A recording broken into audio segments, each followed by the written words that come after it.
Now, the Labour Party in Lagos State has been immersed in some internal wrangling for some time.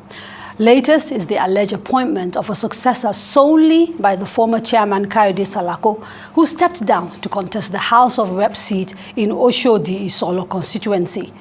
While speaking in Yaba, Oluwatoyin Shokunbi said Salako had no such power according to the constitution of the Labour Party. We have with us the new chairman of the Caretaker Committee in Lagos, Oluwatoyin Shokunbi. Thank you and welcome to the program. Thank you very much. Right. Can you give us in a nutshell your take on what appears to be a crisis within the Labour Party? Well, I will always liken Labour's Party in Lagos to a couple who just got married. People are coming from two different backgrounds, but the focus is having a beautiful, fulfilled marriage. Labour Party had been in a slumber for some years now, and suddenly the emergence of His Excellency Peter Obi brought in a whole lot of people, and I term it the good, the bad, the ugly. So there are bound to be frictions, but we are working together every day to make sure we harmonize all sides. We understand that you've distanced yourself from the appointment of Mrs. Ekong Dayo as the new chairman of the party in the state. You faulted the process on the grounds that it was unconstitutional and illegal. Why do you say that? Kayode Salako's tenure expired on the 18th of August. And the national chairman, Julius Abure, Go on. The national chairman, Julius Abure, asked us to put in a list of all the 6 stakeholders in Labour Party in Lagos, which we did, and everyone submitted the names of their nominees. And out of these nominees, I emerged as the chairman of the Labour Party in Lagos. The list was sent to Abure, and everyone said that list was sacrosanct and should not be changed. And then a few months after, Salako's tenure expired, but he spent like 3 months more. And there were a lot of frictions, unease, unrest all over Lagos. And he was stylishly eased out of the system. You know, he did say that while he was about to leave, he said that he couldn't continue to run the affairs of the party, of course, because he was about to become a contestant.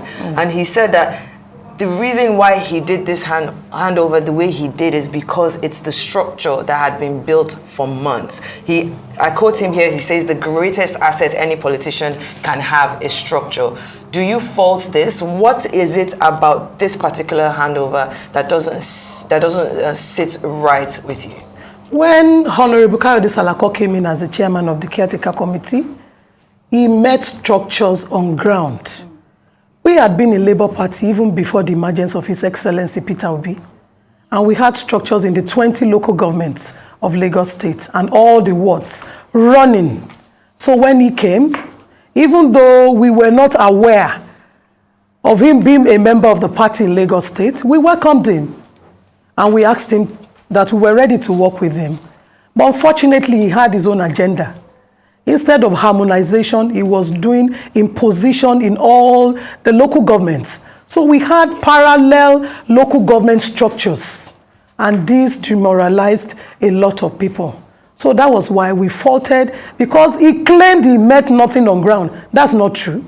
He met structures in all the local government. We had inaugurated the structures of the local government, and he came, and we thought he would build on what we had started. But no. What he did was impose his own set of people who are not even doing anything, and they were causing confusion in the local government. So what is the position as of now? I mean, so you are faulting the process, he has handed over, and we understand that, you know, he's been elevated to the position of special advisor on Lagos affairs and liaison operation to the national chairman of the party, Julius Abure. What does this connote? Does it mean that he, you know, has agreed to the fact that the chairman can hand over, as it were? Whatever has been done is all media hype. It's not constitutional. It's not in the constitution of Labour Party to have such. And even the national and some members of the party, they have already distanced themselves. And one of them termed him a bull in a toy shop. Let me read for you the Article 18 of your Constitution. And it says, where a vacancy occurs in any office or offices of the party, the executive committee at the appropriate level shall elect another person from the area or zone where the officers originated from pending the conduct of elections to fill the vacancy. I mean, he could argue that he sort of consulted with the executive and made that appointment if we go by the provisions of this particular act within your constitution. You're saying that that's not the case? That's not the case. And I will argue, and I will put it to you, would you allow a stranger to take over the affairs of your home? So the bigger issue, if we look at the sort of conflict that has been bedeviling the Labour Party in Lagos State, is that you're almost self-sabotaging, because you're going into an election of the likes that we've not seen in Nigeria in a while, very competitive. It is expected that Labour will do well, but it is hard to see how it will do well if you guys keep fighting each other. We're not fighting each other. Like I said before, we've been having frictions, and we are harmonizing and harmonizing every day. But I want to assure you, the masses are ready for Labour Party in Lagos. It's not stopped us from doing our grassroots mobilization. It's not stopped us from doing our door-to-door canvassing.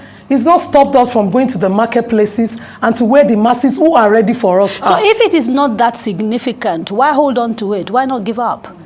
We will not give up because we know the people that are actually working for Labour Party. And we know the ones that just came in about 2 or 3 months ago and want to destabilize all the structures on ground. So we will not accept that. Well, the Labour Party has emerged as the third force, in this country's political landscape. Of course, with Peter Obi at the helm of affairs, being the presidential candidate. And just to buttress the point that she has made, we only have a few days, to the presidential elections, and we're seeing all of this rigmarole happening. What are the next steps? You've spoken about how you've likened this to, two strangers coming together to form a beautiful marriage. How do you intend to resolve this? We are going to harmonize.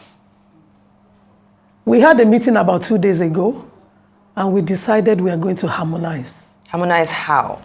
We have formed our own beautiful pattern. I might not be able to let out the cat out of the bag, and we have decided we will all work together to make sure we have victory. Is there a possibility there's a third force We that are is the third working force. from the outside to sabotage Labour in Lagos State? Of course, that's very true. Of course, we know for every party, it's not new. It's just that because Labour Party is new, we are not new. We've been around for since 2002, but until recently. But now we have become a third force. Do you think the two big ones will allow us to just go like that? We expect that, of course, there will be a lot of strange bedfellows in the party. So what is Mrs. Dayo Ekong's position as at now? Because we understand that she's been getting a lot of harassment from the Lagos state government. She has even given up her office for the Labour Party as we speak. I don't know about giving up our office. We have been using the Nigerian Labour House in Tejosho as the office of the party. And that's what we've had for years. And we are continuing for that. About the harassment from Lagos state government, I don't know about that. If she's up to the task, she should be able to face any kind of challenge that comes with the office. Yeah, but right now the Labour Party is not recognizing her as you The speak. Labour Party is recognizing the two of us. And they said the scorecard of our performances will show who is really the person in charge of Lagos. Is there a So two timeline? people. Is there a timeline? Two beautiful women. You can see how strategic Lagos is when you have two beautiful women working to make sure we have victory. But is there a timeline, for this resolve? Because It's a timeline. No. The reason I'm asking is because we, like I mentioned earlier, we are. This is something that is fast approaching. How soon do you plan on resolving this? We are resolving every day. Mrs. Ekong just came into the party a few months ago. She just came about. It's not even up to 5 months. She came into Labour Party. And we have been there since 2018. Okay.